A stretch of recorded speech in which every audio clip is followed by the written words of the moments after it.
Hello students, स्वागत है आप सभी का आपके अपने यूट्यूब चैनल साई-फाई स्टडी में। स्टूडेंट्स, आज की इस वीडियो में हम लोग कक्षा 10 अध्याय 2 अम्ल क्षारक एवं लवण का पार्ट 2 पढ़ने वाले हैं। पिछली वीडियो में इसका आधा भाग हमने कंप्लीट किया हुआ था, बाकी के बचे हुए भाग को हम इस वीडियो में कंप्लीट करेंगे। इस वीडियो में पूरा अध्याय 2 आपका कंप्लीट हो जाएगा और मैं इस वीडियो को बहुत ही आसान तरीके से समझाने वाला हूं। वीडियो थोड़ा लंबा हो सकता है, लेकिन प्रत्येक चीज़ को बिल्कुल क्लियर करके मैं आपको समझाऊंगा। निश्चित ही रूप से आपको सारी चीज़ें अच्छी तरह समझ में आ जाएंगी। वीडियो को आपको शुरू से अंत तक देखना है। साथ ही साथ आपको यह भी बताना चाहेंगे कि यहाँ पे जो भी सिलेबस आपका कंप्लीट करवाया जा रहा है वह सभी सिलेबस आपके 2024-2025 को ध्यान में रखते हुए यहाँ पे करवाया जा रहा है। ठीक है, तो वीडियो को शुरू से अंत तक जरूर देखिएगा और एक एक पॉइंट को ध्यान से जरूर समझिएगा। ये वीडियो को स्टार्ट करते हैं। यहाँ पे पहला टॉपिक आज का है हाइड्रोजन आयन सांद्रण तथा पीएच मान, जिसे इंग्लिश में hydrogen ion concentration and pH value कहते हैं। देखिए, पीएच का मतलब क्या होता है? पीएच का मतलब होता है पावर ऑफ हाइड्रोजन। इसका फुल फॉर्म होता है पावर ऑफ हाइड्रोजन, यानी किसी भी पदार्थ में हाइड्रोजन की कितनी क्षमता है, कितनी मात्रा उपस्थित है, वह पीएच होता है। अब देखिए, हाइड्रोजन आयन सांद्रण क्या होता है? तो जो हाइड्रोजन आयन सांद्रण होता है, जो पीएच होता है, वह किसी पदार्थ के अम्लीयता और क्षारीयता को बताता है हाइड्रोजन आयन सांद्रण के विलयन के आधार पे। तो इसलिए यहाँ पे हाइड्रोजन आयन सांद्रण तथा पीएच मान को इसके आधार पे हम लोग इसको पढ़ने वाले हैं। आइए इसको शुरू करते हैं, एक एक लाइन को पढ़ते और समझते हैं। हाइड्रोजन आयन सांद्रण को प्रायः ग्राम आयन प्रति लीटर अर्थात मोल प्रति लीटर में प्रदर्शित करते हैं। यानी जो हाइड्रोजन आयन सांद्रण होता है उसे हम लोग ग्राम आयन प्रति लीटर अर्थात मोल प्रति लीटर में प्रदर्शित करते हैं। हाइड्रोजन आयन सांद्रण सामान्यतः 1 से 1×10⁻14 मोल प्रति लीटर तक होता है। यानी जो हाइड्रोजन आयन सांद्रण होता है सामान्यतः 1 से लेकर 1×10⁻14 मोल प्रति लीटर तक होता है। हाइड्रोजन आयन सांद्रण को अधिक सुविधाजनक रूप में प्रदर्शित करने के लिए सोरेनसन नामक वैज्ञानिक ने सन 1909 में एक नई पद्धति का प्रयोग किया, जिसे पीएच पद्धति या पीएच मापक्रम कहते हैं। ठीक है, पीएच पैमाना भी इसे कहते हैं। ठीक है, अब देखिए, जो यहाँ पे एक चीज़ और बताना चाहेंगे कि जो पीएच वैल्यू होती है वह 0 से लेकर और 14 के बीच में होती है।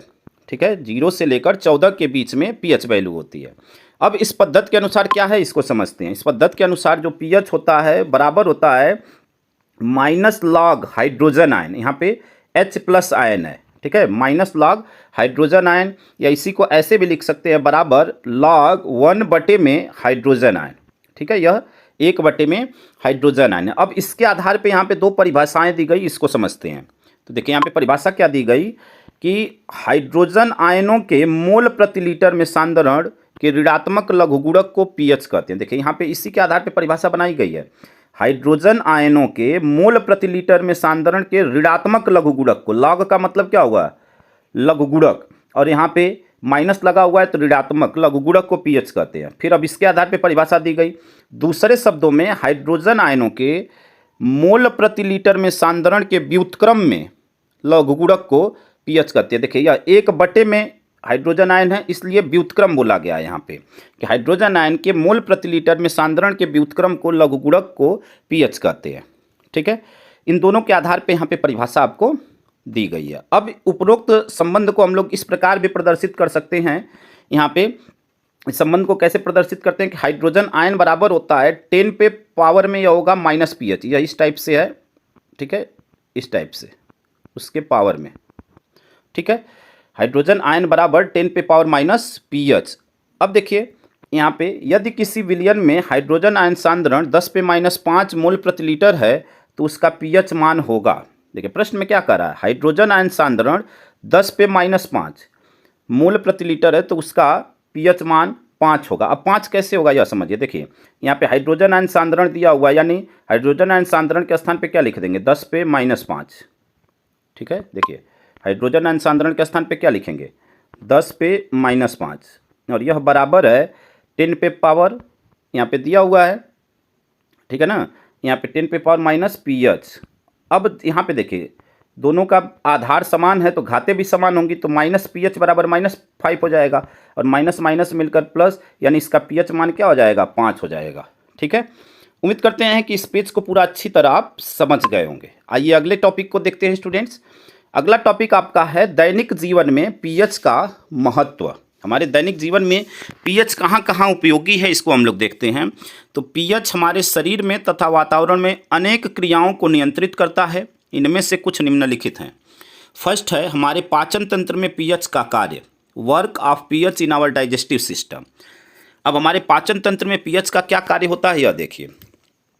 हमारे आमाशय में उत्पन्न होने वाले पाचक रस में हाइड्रोक्लोरिक अम्ल होता है, HCl, हाइड्रोक्लोरिक अम्ल HCl होता है, जिसका पीएच लगभग 1.2 होता है। यह पहला पॉइंट है। दूसरा पॉइंट है, यह आमाशय को हानि पहुंचाए बिना भोजन के पाचन में सहायता करता है। अपच की स्थिति में आमाशय बहुत अधिक मात्रा में अम्ल उत्पन्न करता है, जिससे आमाशय में दर्द एवं जलन का अनुभव होता है। जैसे जब हम लोगों का भोजन डाइजेस्ट नहीं होता है, उस कंडीशन में क्या होता है, जो हमारा आमाशय है वो बहुत अधिक मात्रा में अम्ल उत्पन्न कर देता है, जिससे हमारे पेट में जलन या दर्द होने लगते हैं। अब इस दर्द को दूर करने के लिए क्या करेंगे, तो इस दर्द और जलन को दूर करने के लिए एंटासिड का उपयोग किया जाता है, जिसमें क्षार पदार्थ होता है।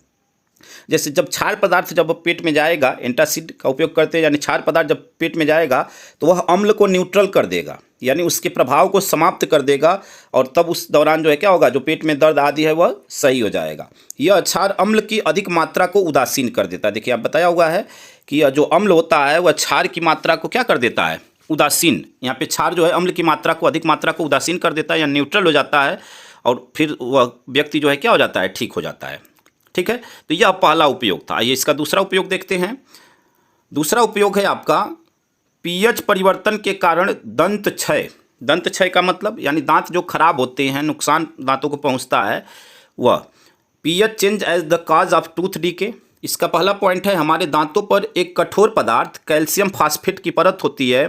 कैल्शियम फास्फेट को इनेमल भी कहते हैं। जो हमारा दांत होता है, जो ऊपरी भाग उसका होता है, उस वह कैल्शियम फास्फेट की परत होती है, और उसे हम लोग इनेमल कहते हैं। यह शरीर में सबसे कठोर पदार्थ है, और यह हमारे दांतों को क्षरण से रोकता है, यानी हमारे दांत को खराब होने से यह इनेमल जो होता है वह बचाता है। किंतु हमारे मुंह के पीएच का मान 5.5 से कम होने पर इनेमल का संरक्षण होने लगता है। ठीक है, यानी जब पीएच मान 5.5 से कम होता है तो जो हमारा इनेमल होता है वह क्या होने लगता है, धीरे धीरे खराब होने लगता है। ठीक है, अब देखिए अगला पॉइंट है, तीसरा महत्व है पीएच का, कि पौधों और पशुओं की पीएच के प्रति संवेदनशीलता। तो इसमें पहला पॉइंट है, जीवित प्राणी केवल समुचित पीएच दशाओं में ही जीवित रह पाते हैं। हमारा शरीर 7.0 से 7.8 पीएच परास के बीच सुखपूर्वक कार्य करता है। यानी हमारे शरीर का जो पीएच होना चाहिए 7 से 7.8 के बीच है, तो हम अच्छी तरह किसी कार्य को क्या कर पाते हैं। ठीक है, अधिक उपज के लिए पौधों को मिट्टी के एक विशिष्ट पीएच परास लगभग 7 की आवश्यकता होती है। यानी जो मिट्टी होती है, अगर अच्छी उपज चाहिए तो उसकी जो परास होनी चाहिए, यानी पीएच की जो क्षमता होनी चाहिए वो लगभग 7 होनी चाहिए, तब वह फसल जो है क्या होगी, उसकी उपज अच्छी होगी। वर्षा के जल का पीएच मान जब 5.6 से कम हो जाता है तो वह अम्लीय वर्षा कहलाती है। यानी प्रश्न आपसे ऑब्जेक्टिव में भी पूछता है, ठीक है, इस टाइप से। तो इस पॉइंट को ध्यान रखिएगा कि वर्षा के जल का पीएच मान 5.6 से कम होने पर वह क्या हो जाती है, अम्लीय वर्षा हो जाती है। अम्लीय वर्षा का जल जब नदी, झील, तालाब इत्यादि में इकट्ठा होता है तो उनके जल का पीएच मान कम हो जाता है। ऐसी स्थिति में जलीय पौधों और जंतुओं को बहुत हानि पहुंचती है। यानी जब पीएच मान कम हो जाएगा तो जो जलीय जीव होंगे उनको जो है नुकसान पहुंचता है, कभी कभी उनकी जानें भी चली जाती हैं। ठीक है, उम्मीद करते हैं कि इन तीनों पॉइंट को आप अच्छी तरह समझ गए होंगे। मैं आपके लिए बहुत ही कलरफुल नोट्स काफ़ी मेहनत से तैयार किया हुआ है, तो जब भी आप इस वीडियो को देख रहे हैं तो निश्चित ही रूप से आप एक अपना नोट्स बनाएं ताकि आपको पढ़ने में आसानी हो। आइए अगले टॉपिक को देखते हैं, चौथे महत्व को देखते हैं। चौथा महत्व है पीएच का, पौधों और जंतुओं द्वारा अपने शरीर में उत्पन्न रसायनों द्वारा आत्मरक्षा। इसमें पहला पॉइंट है, कुछ पौधे और जंतु अपने बचाव के लिए शत्रुओं के शरीर में अपने कांटे अथवा डंक चुभोकर अम्ल या क्षार छोड़ देते हैं, जिससे उन्हें जलन वाले दर्द का अनुभव होता है। यानी कुछ पौधे या जंतु, जैसे आप देखते होंगे कि अपने बचाव के लिए वह क्या कर देते हैं, या तो अम्ल अथवा क्षार छोड़ देते हैं, जिससे हमारे बॉडी में क्या होने लगता है, जलन अथवा दर्द होने लगता है। अब यहाँ पे एक पौधे का नाम दिया हुआ है, उसको देखते हैं कि उसका गुण क्या है। बिच्छू बूटी, यह एक पौधा है, ध्यान रखिएगा। पौधे की पत्तियों में बाल जैसे कांटे होते हैं। जब कोई व्यक्ति उन्हें छूता है तो यह डंक वाले बाल उनके शरीर में मेथेनाइक अम्ल, जिसका रासायनिक सूत्र होता है HCOOH, छोड़ देते हैं, जिससे उसे जलन वाले दर्द का अनुभव होता है। यानी यह जो पौधा होता है बिच्छू बूटी नामक पौधा, इसकी पत्तियां जो होती हैं, इसमें इस पत्तियों में बाल जैसे कांटे होते हैं, और जब कोई व्यक्ति इसे छूता है तो उसके शरीर में मेथेनाइक अम्ल छोड़ देता है, और इससे उस व्यक्ति को क्या होने लगता है, जलन होने लगती है। डंक वाले स्थान पर बेकिंग सोडा लगाने से दर्द दूर होता है। बेकिंग सोडा इस अम्ल को उदासीन कर देता है। ठीक है, यानी बेकिंग सोडा लगाने से उस व्यक्ति को क्या हो जाता है, आराम मिलता है। अब हम लोग जानेंगे कि सूचक क्या होते हैं और सूचक करते क्या हैं। सूचक के बारे में जानेंगे कि सूचक क्या हैं और सूचक क्या करते हैं। ठीक है, तो अब यहाँ पे देखिए सूचक, जिसे हम लोग इंडिकेटर कहते हैं। अब इनका उपयोग क्या होता है, तो आइए इसको पढ़ते हैं। सूचक वे पदार्थ हैं जिनका उपयोग आयतनात्मक विश्लेषण में किसी रासायनिक अभिक्रिया के पूर्ण होने की जानकारी प्राप्त करने में होता है। सूचक कई प्रकार के होते हैं, परंतु यहाँ पे अम्ल क्षार सूचक का वर्णन किया जाएगा। यानी देखिए सूचक, इंडिकेटर यानी सूचक एक ऐसे पदार्थ होते हैं जिनका आयतनात्मक विश्लेषण में, यानी कोई भी रासायनिक अभिक्रिया पूर्ण हुई या नहीं हुई उसके बारे में यह जानकारी देते हैं। ठीक है, सूचक हमें इस बात की जानकारी देते हैं कि कोई रासायनिक अभिक्रिया पूर्ण हुई अथवा नहीं हुई। और हमारे सिलेबस में केवल अम्ल क्षार सूचक के बारे में पढ़ना है, इसलिए यहाँ पे अम्ल क्षार सूचक के वर्णन के बारे में हम लोग पढ़ेंगे। अब यहाँ पे अम्ल क्षार सूचक क्या होता है, इसको देखते हैं। अम्ल क्षार सूचक वे पदार्थ हैं जिनका अम्लीय विलयन में एक रंग तथा क्षारीय विलयन में दूसरा रंग होता है, अर्थात पीएच मान में उचित परिवर्तन के साथ इनके रंग में परिवर्तन हो जाता है। यानी क्या कह रहा है, देखिए अम्ल क्षार सूचक वे पदार्थ हैं जिनका अम्लीय विलयन में एक रंग, यानी जब यह अम्लीय विलयन के साथ मिलेंगे तो एक प्रकार का रंग देंगे। क्षारीय विलयन के साथ जब यह मिलेंगे तो इनका दूसरा रंग हो जाएगा। और यह सभी चीज़ें निर्भर करती हैं पीएच मान के उचित परिवर्तन के साथ इनके रंग में परिवर्तन होता है। यानी पीएच मान अगर अम्ल वाला है तो वह अम्ल का रंग देगा, अगर पीएच मान आपका क्षार वाला है तो वह क्षार का रंग देगा। ठीक है, तो यह आपका अम्ल क्षार सूचक है। आइए अगले टॉपिक को देखते हैं। अगला टॉपिक आपका है सोडियम हाइड्रोक्साइड। ठीक है, सोडियम हाइड्रोक्साइड, यह आपका न्यू टॉपिक है। यहाँ से जहाँ पे आपको ऐसे हैच का चिन्ह दिखेगा वह सभी वहाँ से आपका नया टॉपिक रहेगा, और जहाँ तक अगला टॉपिक नहीं मिलेगा वहाँ तक आपका वही टॉपिक कंटिन्यू रहेगा, उसी के बारे में आपको पढ़ना है। ठीक है, अब यहाँ पे देखिए सोडियम हाइड्रोक्साइड, जिसका सूत्र होता है आपका NaOH, जिसका सूत्र NaOH होता है। अब इसको पढ़ते हैं। सोडियम क्लोराइड के जलीय विलयन में विद्युत प्रवाहित करने पर यह वियोजित होकर तथा जल के साथ क्रिया कर सोडियम हाइड्रोक्साइड, क्लोरीन तथा हाइड्रोजन उत्पन्न करता है। यानी जो सोडियम क्लोराइड के जलीय विलयन में जब हम विद्युत धारा प्रवाहित करते हैं, यहाँ पे चित्र में भी आप देख सकते हैं, यहाँ पे चित्र में यही चीज़ दिखाया गया है कि जब उसमें विद्युत धारा प्रवाहित करते हैं तो वियोजित मतलब होता है टूट जाना, वह टूट जाता है। ठीक है, सोडियम हाइड्रोक्साइड क्लोरीन और हाइड्रोजन उत्पन्न करता है टूटकर। इसमें अगला पॉइंट है कि इस प्रक्रिया में प्राप्त उत्पाद क्लोरीन, जिसे हम लोग क्लोर तथा सोडियम हाइड्रोक्साइड क्षार होते हैं, इसी कारण इस प्रक्रिया को क्लोर क्षार प्रक्रिया कहते हैं। यानी इस प्रक्रिया का दूसरा नाम क्या है, क्लोर क्षार प्रक्रिया है। ठीक है, अब यहाँ पे हम लोग अभिक्रिया को समझते हैं। तो देखिए 2NaCl यानी सोडियम क्लोराइड, और यह जलीय विलयन में विद्युत प्रवाहित हो रही है, तो यह जल है और यह सोडियम क्लोराइड है। यहाँ पे एक्वस का मतलब AQ का मतलब एक्वस होता है, और यह सोडियम क्लोराइड का जलीय विलयन है। और यहाँ पे 2H2O और यहाँ पे L लिखा हुआ है, यह लिक्विड है, और जहाँ पे G लिखा हुआ है यहाँ पे देख रहे हैं आप G, तो वह गैस है। ठीक है, उम्मीद करते हैं इन बातों को समझ गए होंगे। अब देखिए यहाँ पे थियरी में क्या लिखा हुआ है कि सोडियम क्लोराइड के जलीय विलयन में विद्युत प्रवाहित करते थे। सोडियम क्लोराइड हो गया।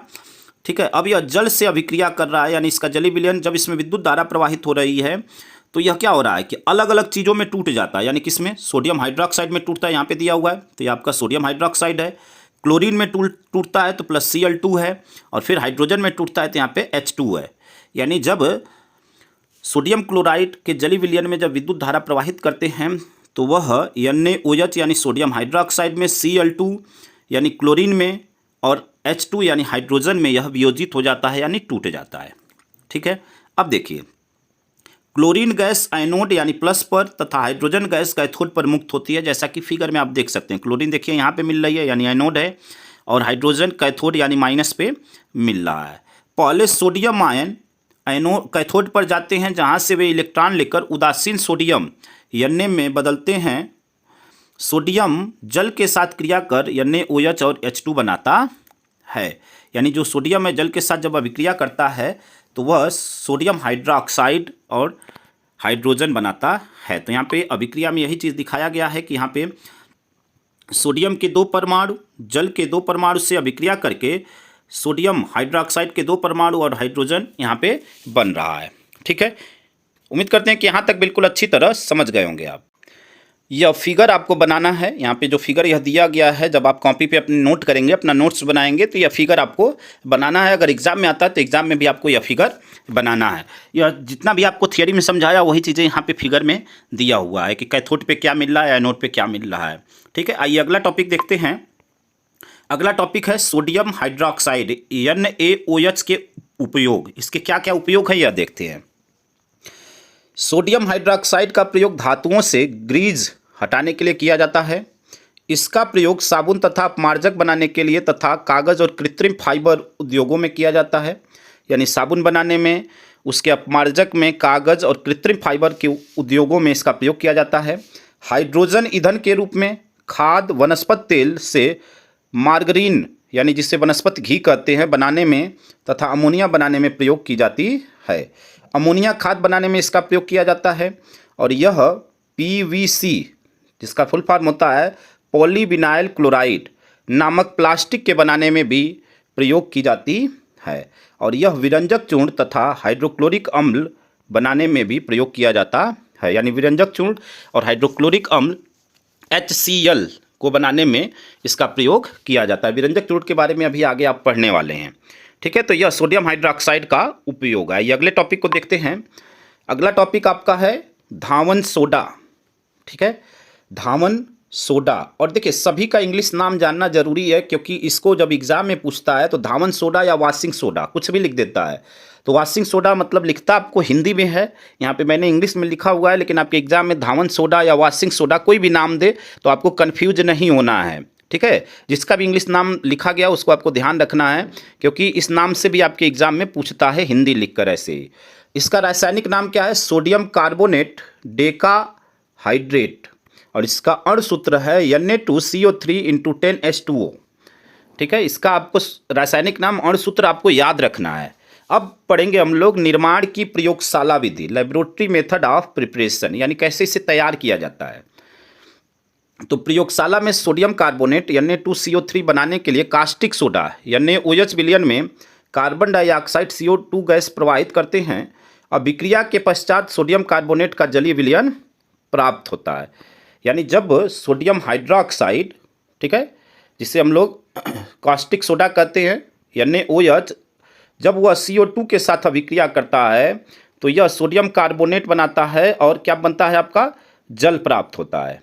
ठीक है, यहाँ पे दिया हुआ अभिक्रिया से पश्चात सोडियम कार्बोनेट का जलीय विलयन प्राप्त होता है। तो अब यहाँ पे अभिक्रिया को समझते हैं। देखिए यहाँ पे कास्टिक सोडा यह आपका है सोडियम हाइड्रोक्साइड, और यह आपका कार्बन डाइऑक्साइड है। जब यह दोनों अभिक्रिया कर रहे हैं आपस में, तो अभिक्रिया के पश्चात यानी अभिक्रिया के बाद हमें क्या मिल रहा है? Sodium carbonate Na2CO3 sodium carbonate मिल रहा है, और जल प्राप्त हो रहा है, यानी इसका जलीय विलयन, सोडियम कार्बोनेट का जलीय विलयन प्राप्त होता है। ठीक है, मिल रहा है। अब यहाँ पे देखिए उपरोक्त विलयन का सांद्रण करने तथा उसके उपरांत विलयन को ठंडा करने पर सोडियम कार्बोनेट के क्रिस्टल यानी Na2CO3 × 10H2O प्राप्त होता है। यानी जब उस विलयन को का सांद्रण हम लोग करते हैं, फिल्ट्रेशन करते हैं, और विलयन को जब ठंडा करते हैं तो सोडियम कार्बोनेट के हमें क्रिस्टल के रूप में हमें सोडियम कार्बोनेट प्राप्त होता है, जिसका यहाँ पे रासायनिक सूत्र आप देख सकते हैं। तो आइए धावन सोडा का अगला टॉपिक देखते हैं। अगला टॉपिक आपका क्या है? अगला टॉपिक रासायनिक गुण, केमिकल प्रॉपर्टीज। तो रासायनिक गुण में पहला पॉइंट है उष्मा का प्रभाव, हीटिंग इफेक्ट।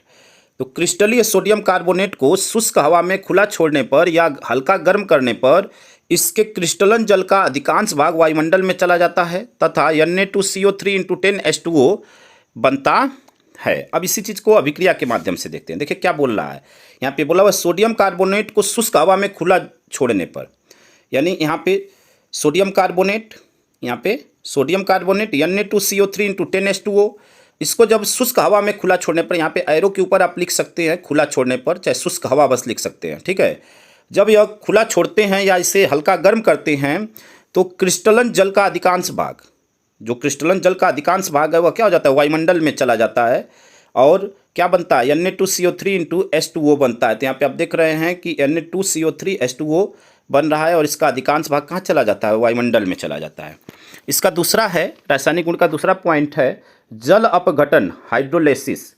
जल अपघटन के कारण इसका जलीय विलयन क्षारीय होता है। मतलब जब इसका जल अपघटन होता है, जब जल टूटता है तो इसका जो विलयन है वह क्या हो जाता है, जलीय विलयन जो है क्या होता है, क्षारीय होता है। तो यहाँ पे देखिए 2H2O, यहाँ पे उत्क्रमणीय अभिक्रिया का फॉरवर्ड और बैकवर्ड दोनों डायरेक्शन में अभिक्रिया चलती है। जब यह टूटता है, अपघटन का मतलब टूटना, टूटता है तो 2H प्लस यानी 2 हाइड्रोजन परमाणु, hydrogen ion plus 2 hydroxide ion बनते हैं। और यही अगर मिल जाएंगे तो फिर यह रिवर्स हो जाएगी अभिक्रिया, फिर यह 2H2O बन जाएगा, ठीक है। इस एरो का मतलब यही है कि अभिक्रिया अग्र और पश्च दोनों भागों में चलती है।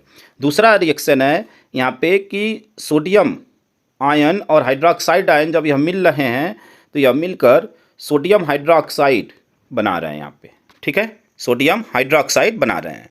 अगला गुण है कार्बन डाइऑक्साइड के साथ अभिक्रिया। तो सोडियम कार्बोनेट के जलीय विलयन में कार्बन डाइऑक्साइड को अधिकता से प्रभावित करने पर सोडियम बाइकार्बोनेट NaHCO3 बनता है। यानी जब सोडियम कार्बोनेट के जलीय विलयन में जब कार्बन डाइऑक्साइड गैस अधिकता में प्रवाहित, मतलब बहुत अधिक मात्रा में प्रवाहित की जाती है तो सोडियम बाइकार्बोनेट बनता है, NaHCO3 बनता है। तो यहाँ पे अभिक्रिया देखते हैं, यह आपका सोडियम कार्बोनेट है Na2CO3, ठीक है, और यह उसका जलीय विलयन जल हो गया, यानी जल यह दोनों मिले तो इसका विलयन हो गया। अब इसमें जब कार्बन डाइऑक्साइड मिलती है, इसको प्रवाहित किया जाता है तेज़ी से, तो यह मिलकर क्या बनाता है, सोडियम बाइकार्बोनेट 2NaHCO3, ठीक है, यह आपका बनता है। उम्मीद करते हैं कि यहाँ तक बिल्कुल आप अच्छी तरह समझ गए होंगे। अब सभी स्टूडेंट्स से रिक्वेस्ट रहेगा कि जब भी आप इस वीडियो को देख रहे हैं तो आप अपना एक नोट्स ज़रूर बनाएं, क्योंकि आप सभी के लिए इतनी मेहनत से कलरफुल नोट्स तैयार किया गया है। इसका पूरा उपयोग आप करें, अच्छी तरह अपना नोट्स ज़रूर बनाएं ताकि आपका हेल्प हो सके। आइए अगले टॉपिक को देखते हैं। अगला टॉपिक आपका धावन सोडा का उपयोग। धावन सोडा का उपयोग कौन कौन सा है, तो इसके प्रमुख उपयोग निम्नलिखित हैं। पहला है प्रयोगशाला में अभिकर्मक के रूप में, दूसरा है घरों में साफ सफाई जैसे कपड़े धोने में, थर्ड है जल की कठोरता को दूर करने में, फोर्थ है खाने का सोडा बनाने में, फिफ्थ है साबुन, कांच तथा कागज उद्योगों में, सिक्स है अनेक धातुओं के धातुकर्म में, सेवन है रंजकों के बनाने में, रंजकों डाइज यानी जो कपड़े पे कलर चढ़ाया जाता है उसको बनाने में इसका प्रयोग किया जाता है, आग बुझाने वाले यंत्र में इसका प्रयोग किया जाता है, और PbNO3 का ट्वाइस के साथ मिलकर सफ़ेदा बनाने में इसका उपयोग सफ़ेद पेंट के रूप में होता है, ठीक है, सफ़ेद पेंट के रूप में होता है, और जल की अस्थायी कठोरता दूर करने में भी इसका प्रयोग किया जाता है। तो यह 10 इसके उपयोग हैं, ठीक है। अब हम लोग अगला टॉपिक देखेंगे खाने का सोडा, और इसका दूसरा नाम होता है बेकिंग सोडा। आपको दोनों नाम से पूछता है। खाने का सोडा यानी जो किचन आदि में हम लोग सोडा प्रयोग करते हैं उसे खाने का सोडा, और उसी को हम लोग बेकिंग सोडा कहते हैं। आपके एग्जाम में जो प्रश्न पूछता है वह बेकिंग सोडा हिंदी में लिखकर भी पूछ लेता है और खाने के सोडा के नाम से भी पूछता है, तो आपको दोनों नाम ध्यान रखना है। इसका रासायनिक नाम है सोडियम बाइकार्बोनेट, और इसका अणु सूत्र है NaHCO3, ठीक है, NaHCO3 यह इसका अणु सूत्र है। अब इसके बनाने की विधि के बारे में देखते हैं। बनाने की विधि क्या है इसको देखते हैं। Method of preparation. प्रयोगशाला में सोडियम बाइकार्बोनेट को सोडियम कार्बोनेट के जलीय विलयन में कार्बन डाइऑक्साइड गैस प्रवाहित करके बनाया जाता है। यानी सोडियम बाइकार्बोनेट को सोडियम कार्बोनेट के जलीय विलयन में, ठीक है, सोडियम कार्बोनेट के जलीय विलयन में कार्बन डाइऑक्साइड गैस प्रवाहित करके बनाया जाता है। तो यहाँ पे देखिए सोडियम कार्बोनेट, ठीक है, यहाँ पे सोडियम कार्बोनेट है, यहाँ पे H2O लगा हुआ है तो इसका जलीय विलयन हो गया, और जब इसमें कार्बन डाइऑक्साइड गैस प्रवाहित की जाती है तब यह क्या बनता है, आपका सोडियम बाइकार्बोनेट यानी 2NaHCO3 प्राप्त होता है, ठीक है। उम्मीद करते हैं कि इस बात को आप अच्छी तरह समझ गए होंगे। यहाँ पे Na2CO3 plus CO2 plus H2O और यह मिलते हैं तो क्या बनाते हैं, यह सोडियम बाइकार्बोनेट 2NaHCO3 प्राप्त होता है। अब देखिए दूसरा क्या है, इसमें सोडियम क्लोराइड का उपयोग करके इसको बनाया जाता है। यानी यहाँ पे देखिए यह सोडियम क्लोराइड है NaCl, यह H2O है जल के साथ, ठीक है, यानी इसका विलयन है, और CO2 कार्बन डाइऑक्साइड, NH3 यहाँ पे अमोनिया, ठीक है। अब जब यह सभी मिलते हैं तो NH4Cl बनाता है और इस दौरान NaHCO3 बनता है, यानी सोडियम बाइकार्बोनेट बनता है, ठीक है। तो उम्मीद करते हैं कि यहाँ तक बिल्कुल आप अच्छी तरह समझ गए होंगे। आइए इसके प्रमुख गुण धर्म को देखते हैं, इसकी मेन जो प्रॉपर्टीज है इसको देखते हैं। तो प्रमुख गुण क्या है इसको समझते हैं। सोडियम बाइकार्बोनेट एक सफ़ेद रंग का ठोस पदार्थ है, यह जल में विलेय है, विलेय मतलब होता है घुलनशील, और यह सोडियम बाइकार्बोनेट सफ़ेद रंग का होता है और जल में घुलनशील होता है। जल अपघटन के कारण इसका जलीय विलयन क्षारीय होता है, यानी जल अपघटन मीन्स होता है टूटना, टूटने के कारण इसका जलीय विलयन क्षारीय होता है। अब इस पर ऊष्मा का क्या प्रभाव पड़ता है, तो ऊष्मा का प्रभाव दूसरा है, सोडियम बाइकार्बोनेट को गर्म करने पर यह अपघटित हो जाता है तथा sodium carbonate Na2CO3 carbon dioxide CO2 तथा जल वाष्प H2O बनाता है। सोडियम बाइकार्बोनेट को जब गर्म करते हैं तो यह अपघटित होकर, अपघटित मीन्स होता है टूटना, टूटकर यह sodium carbonate Na2CO3 carbon dioxide CO2 और जल वाष्प यानी H2O बनाता है। तो यहाँ पे अभिक्रिया को देखिए, यहाँ पे यह आपका है 2NaHCO3, यह सोडियम बाइकार्बोनेट है, और जब यह टूटता है तो यह क्या बनाता है Na2CO3, ठीक है, यानी सोडियम कार्बोनेट, और यहाँ पे यह जल वाष्प है और यहाँ पे कार्बन डाइऑक्साइड बनाता है, ठीक है। उम्मीद करते हैं स्टूडेंट्स कि यहाँ तक बिल्कुल आप अच्छी तरह समझ गए होंगे। आइए इसके अगले टॉपिक को देखते हैं। अगला टॉपिक है आपका बेकिंग सोडा, जिसे खाने का सोडा कहते हैं। इसका उपयोग क्या है, तो प्रयोगशाला में अभिकर्मक के रूप में इसका प्रयोग किया जाता है। यह झागदार पेय पदार्थ बनाने में काम आता है। यह सोडा अम्ल अग्निशामक, अग्निशामक का मतलब होता है आग बुझाने वाले यंत्रों में काम आता है। कच्चे दूध में मिलाने पर दूध देर तक नहीं फटता, यानी कच्चा दूध में अगर इसे मिलाया जाता है तो दूध जो है देर तक नहीं फटता है। एंटीसेप्टिक के रूप में प्रयुक्त किया जाता है, एंटीसेप्टिक, ठीक है ना, एंटीसेप्टिक के रूप में प्रयोग किया जाता है, यानी एंटीसेप्टिक जैसे दवा के रूप में, ठीक है ना, हम लोग इसका प्रयोग करते हैं। पेट की अम्लता को दूर करने में एंटी एसिड के रूप में प्रयुक्त होता है, और ब्रेड बनाने में प्रयुक्त होता है, यानी जब घर पे ब्रेड आदि बनता है, ठीक है, तो उसको बनाने में इसका प्रयोग जो है उससे खमीर उत्पन्न कराने में किया जाता है, बेकिंग सोडा का प्रयोग। आइए अगले टॉपिक को देखते हैं। अगला टॉपिक आपका विरंजक चूर्ण ब्लीचिंग पाउडर, विरंजक चूर्ण ब्लीचिंग पाउडर, जिसका रासायनिक नाम है कैल्शियम क्लोरोहाइपोक्लोराइट और इसका अणुसूत्र है CaOCl2, ठीक है। अब देखिए यहाँ पे इसके कुछ पॉइंट को देखते हैं। तो इसके एक अणु में एक कैल्शियम आयन यानी Ca पे 2 आयन पॉजिटिव आयन, एक क्लोराइड आयन यानी Cl पर माइनस यानी नेगेटिव आयन, तथा एक हाइपोक्लोराइड आयन OCl पे माइनस आयन होते हैं। यह एक मिश्रित लवण है, यानी यह मिक्स्ड साल्ट है, ठीक है, यह क्या है, एक मिक्स्ड साल्ट है। अब इसके बनाने की विधि को देखते हैं। तो आइए इसके बनाने की विधि को देखते हैं कि निर्माण विधियाँ, ठीक है, बनाने की विधि या निर्माण विधियाँ, मेथड ऑफ प्रिपरेशन। तो यहाँ पे देखिए जलीय सोडियम क्लोराइड के विद्युत अपघटन से प्राप्त क्लोरीन गैस का उपयोग विरंजक चूर्ण बनाने में किया जाता है। यानी जलीय सोडियम क्लोराइड के विद्युत अपघटन के द्वारा जब वह टूटता है तो क्लोरीन गैस का उपयोग विरंजक चूर्ण बनाने में किया जाता है। विरंजक चूर्ण जिसे ब्लीचिंग पाउडर कहते हैं को शुष्क बुझे हुए चूने पर क्लोरीन गैस की क्रिया से बनाया जाता है। अब यहाँ पे अभिक्रिया को समझिए। CaOH का ट्वाइस यानी सोडियम क्लोराइड, ठीक है, यहाँ पे सोडियम, यहाँ पे विरंजक चूर्ण ब्लीचिंग पाउडर को शुष्क बुझे चूने पर क्लोरीन गैस की क्रिया से बनाया जाता है, यानी यहाँ पे यह क्लोरीन है और यह CaOH का ट्वाइस, ठीक है ना, यानी यहाँ पे यह क्या है, कैल्शियम हाइड्रोक्साइड, ठीक है। अब यह जब टूटता है तो यह क्या बन रहा है आपका CaOCl2 का निर्माण होता है यहाँ पे, और H2O यहाँ पे प्राप्त होता है। यहाँ पे जैसा लिखा गया है देखिए, यहाँ पे अभी क्या हम लोग पढ़े, जलीय सोडियम क्लोराइड के विद्युत अपघटन से प्राप्त क्लोरीन गैस का उपयोग विरंजक चूर्ण बनाने में किया जाता है। अब विरंजक चूर्ण, ये आपका विरंजक चूर्ण का ही सूत्र है, CaOCl2, ठीक है ना, विरंजक चूर्ण का ही सूत्र है। विरंजक चूर्ण ब्लीचिंग पाउडर को शुष्क बुझे हुए चूने पर क्लोरीन गैस की क्रिया से बनाया जाता है। तो यहाँ पे यह आपका देखिए, यह आपका बुझा हुआ चूना, ठीक है, और यह क्लोरीन गैस है।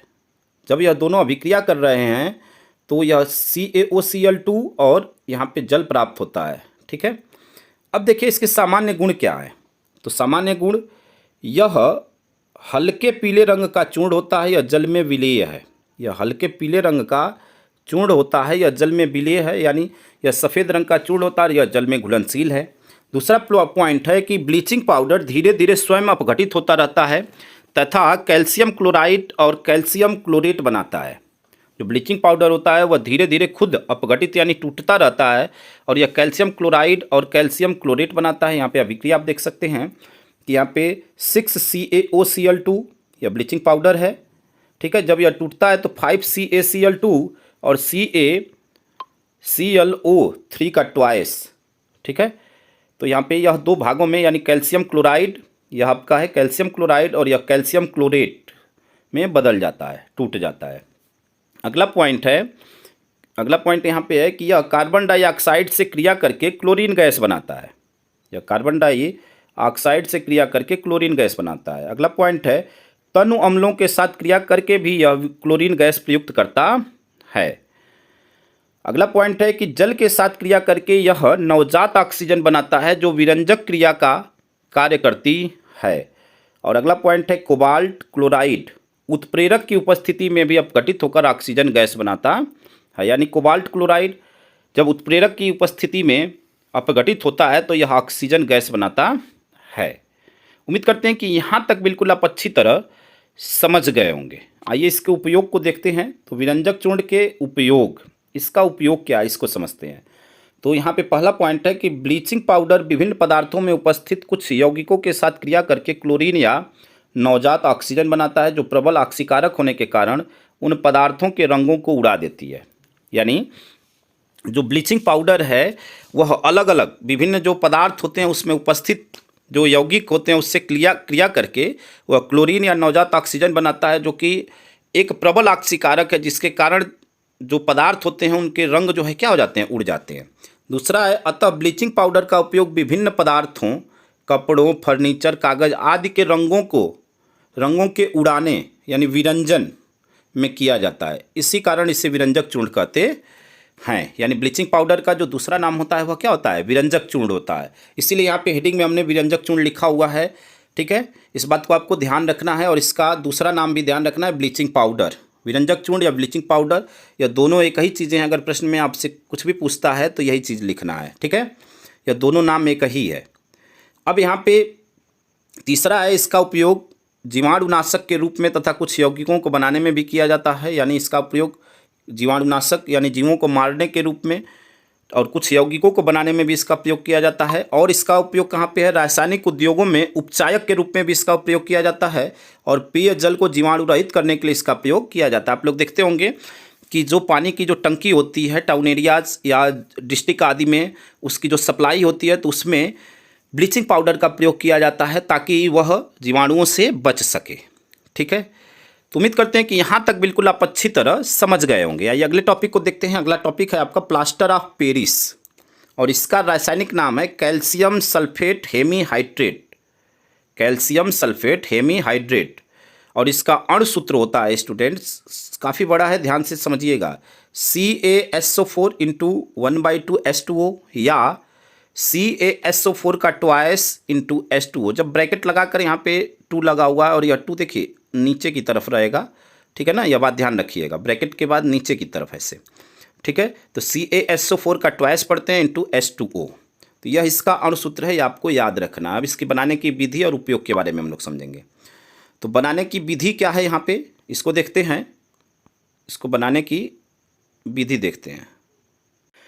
अब इसको बनाने के लिए जिप्सम का प्रयोग किया जाता है। तो जिप्सम का जो सूत्र होता है यहाँ पे आप देख सकते हैं कि जिप्सम का सूत्र CaSO4 × 2H2O होता है और यह एक कैलाशीय पदार्थ है, ठीक है ना। यह क्या है, एक कैलाशीय पदार्थ है। इसको 373 डिग्री केल्विन तक गर्म करने पर प्लास्टर ऑफ पेरिस बनता है, ठीक है। और इस क्रिया में जिप्सम में उपस्थित क्रिस्टलन जल का 3/4 भाग पृथक हो जाता है, ठीक है। अब देखिए यहाँ पे कैलासी पदार्थ का मतलब क्या होता है कि कैलासी पदार्थ वे पदार्थ होते हैं जिसमें पानी के अणुओं की संख्या निश्चित होती है, उसे कैलासी पदार्थ कहते हैं, ठीक है ना। इस बात को ध्यान रखिएगा। अब यहाँ पे अभिक्रिया को देखते हैं। तो देखिए CaSO4 × 2H2O यह जिप्सम है आपका, और जिप्सम यह 373 डिग्री केल्विन पे, ठीक है। यहाँ पे आप एरो के ऊपर लिख सकते हैं 373 डिग्री केल्विन। जब यह गर्म किया जाता है तो यह प्लास्टर ऑफ पेरिस बनाता है। तो यह आपका प्लास्टर ऑफ पेरिस का सूत्र है CaSO4 × 1/2H2O। और इसके दौरान, इस अभिक्रिया के दौरान 3/4 भाग जो है क्या बनता है, जल प्राप्त होता है। तो यहाँ पे 3/4 भाग, ठीक है ना। तो यहाँ पे बटे में 4 रहेगा, ठीक है। 3/4 भाग पृथक हो जाता है, ठीक है। और यह जल है आपका। 3/4 भाग क्या प्राप्त होता है, जल प्राप्त होता है, ठीक है। यहाँ पे 2 ना होकर क्या हो जाएगा, 4 होगा, ठीक है। यहाँ पे टाइपिंग मिस्टेक हो गया, ध्यान रखिएगा। 3/4 भाग पृथक हो जाता है, यानी यह 3/4 होगा आपका, ठीक है। 3/4 H2O, ठीक है। तो उम्मीद करते हैं कि इस अभिक्रिया को आप समझ गए होंगे कि यहाँ पे जब जिप्सम 373 डिग्री केल्विन पे गर्म करने पर यह प्लास्टर ऑफ पेरिस बनाता है, और इस क्रिया में उपस्थित जो क्रिस्टलन जल का 3/4 भाग पृथक हो जाता है। तो यहाँ पे 3/4 भाग आप देख रहे हैं, 3/4 H2O हो जाएगा, यह पृथक हो जाता है। यहाँ पे 3/2 के स्थान पे 3/4 कर लीजिएगा। आइए इसके गुणधर्म को देखते हैं। तो गुणधर्म क्या है इसका, यह सफ़ेद रंग का चूर्ण होता है, ठीक है। दूसरा है जल का प्रभाव, इफेक्ट ऑफ वाटर। तो इफेक्ट ऑफ वाटर क्या है इस पे, तो प्लास्टर ऑफ पेरिस जल को सोख लेता है और जिप्सम बनाता है। जो प्लास्टर ऑफ पेरिस होता है यह जल को क्या कर लेता है, एब्जॉर्ब कर लेता है, अवशोषित कर लेता है और जिप्सम बनाता है, जो कठोर कड़ा होता है। और इस पूरी क्रिया को प्लास्टर ऑफ पेरिस का जमना कहते हैं। अब इस पे ऊष्मा का क्या प्रभाव पड़ता है। तो ऊष्मा का प्रभाव देखते हैं कि प्लास्टर ऑफ पेरिस को 200 डिग्री सेंटीग्रेड तक गर्म करने पर उसमें उपस्थित सब क्रिस्टलन जल निकल जाता है, तथा प्राप्त पदार्थ को मृत ज्वलित डेड बर्न्ट कहते हैं। यानी प्लास्टर ऑफ पेरिस को जब 200 डिग्री सेंटीग्रेड तक हम लोग गर्म करते हैं तो उसमें जो उपस्थित क्रिस्टलन जल होता है वह निकल जाता है, और तब जो प्राप्त पदार्थ को हम लोग मृत ज्वलित कहते हैं। आइए इस अगले टॉपिक को देखते हैं। अगला टॉपिक है आपका प्लास्टर ऑफ पेरिस के उपयोग, और यह इस चैप्टर का अंतिम पार्ट है, और इसके बाद अब यह पूरा चैप्टर आपका समाप्त हो जाएगा। प्लास्टर ऑफ पेरिस के उपयोग, इसमें पहला है अस्पतालों में टूटी हड्डी जोड़ने के लिए प्लास्टर चढ़ाने का काम आता है। यानी जो प्लास्टर ऑफ पेरिस होता है, जब हड्डियां आदि टूट जाती हैं तो प्लास्टर करने के काम में इसका उपयोग किया जाता है। प्लास्टर ऑफ पेरिस से खिलौने तथा मूर्तियां बनाई जाती हैं। तीसरा है चाक बनाने में इसका उपयोग किया जाता है। और चौथा है कागज़ के कारखानों में उपयोगी है। पाँचवा है दांतों के पलस्तर बनाने में काम आता है। छठा है इसका उपयोग सतहों को चिकना बनाने के लिए किया जाता है, ठीक है। तो यह सभी इसके उपयोग हैं, और इसी के साथ ही स्टूडेंट्स यह पूरा वीडियो आपका कंप्लीट हुआ। और आपको यह बता दें कि पुनः एक बार रिपीट करते हैं कि इस चैनल पे मैथ और साइंस की ऐसे ही लगातार वीडियो आपको मिल रही है, और यह सभी सिलेबस आपका न्यू सिलेबस के आधार पे, यानी 2024 और 25 को ध्यान में रखते हुए आपको पूरा सिलेबस कंप्लीट करवाया जाएगा। तो यहाँ पे आपके लिए स्पेशली कलरफुल नोट्स हमने तैयार किया हुआ है। बहुत मेहनत से इस नोट्स को तैयार किया गया है, ठीक है, बहुत टाइम देकर। तो जब भी आप इस वीडियो को देख रहे हैं तो आपसे रिक्वेस्ट है कि आप एक अपना हैंड रिटेन नोट्स ज़रूर बनाएं, और यह पूरी तरह अगर आप तैयार करते हैं तो निश्चित रूप से यह सभी चीज़ें आपके बोर्ड एग्ज़ाम के लिए अत्यंत महत्वपूर्ण हैं। और हमने उतना ही लिखा है जितना आपको बोर्ड एग्ज़ाम में लिखना है केवल, ठीक है। तो इस वीडियो को ध्यानपूर्वक देखिए। कहीं पर भी अगर प्रॉब्लम है तो आप कमेंट बॉक्स में ज़रूर क्वेश्चन करें, आपके प्रत्येक क्वेश्चन का आंसर दिया जाएगा। साथ ही साथ स्टूडेंट इस वीडियो को देखने के बाद अपने किसी दोस्त तक एक बार ज़रूर शेयर करें, ठीक है।